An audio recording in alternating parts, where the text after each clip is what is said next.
Tamil Nadu assembly ఎన్నికల్లో TVK party ఒంటరిగా పోటీ చేస్తుందని స్పష్టం చేశారు విజయ్.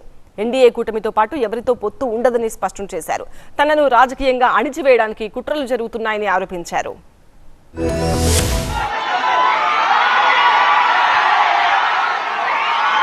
ఎన్డీఏ కూటమిలో చేరుతున్నట్టొస్తున్న వార్తల్లో నిజం లేదని స్పష్టం చేశారు టీవీకే చీఫ్ విజయ్. ఏ కూటమితో కూడా పొత్తు ఉండదని స్పష్టం చేశారు. మహాబలిపురంలో ఇఫ్తార్ విందుకు హాజరయ్యారు విజయ్. ఈ విందులో పొత్తులపై క్లారిటీ ఇచ్చారు. టీవీకే పార్టీ ఒంటరిగా పోటీ చేస్తుందని విజయ్ స్పష్టం చేశారు. తనను రాజకీయంగా అణిచివేయడానికి కుట్రలు జరుగుతున్నాయని విజయ్ ఆరోపించారు. వ్యక్తిగత అవసరాల కోసం, రాజకీయ అవసరాల కోసం ఎవరితో పొత్తు ఉండదన్నారు. రానున్న అసెంబ్లీ ఎన్నికల్లో టీవీకే విజయం ఖాయమన్నారు. తమిళనాడు ప్రజల సంక్షేమమే తనకు ముఖ్యమన్నారు.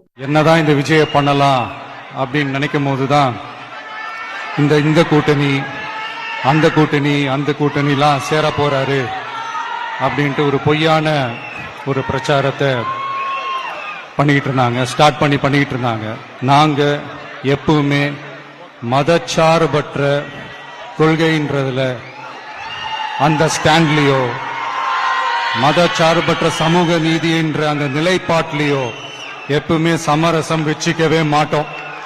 நம்மளுடைய தலைமையில தான் ஆட்சி அப்படின்றதுல எப்பவுமே உறுதியா இருக்கிறோம். நான் சொன்ன மாதிரி அரசியல்ல யாருக்காகவும் எதுக்காகவும் எந்த விதமான ஒரு சமரசமும் நாம வச்சுக்க போறதே எல்லாம் அந்த பேச்சுவார்த்தையே கிடையாது.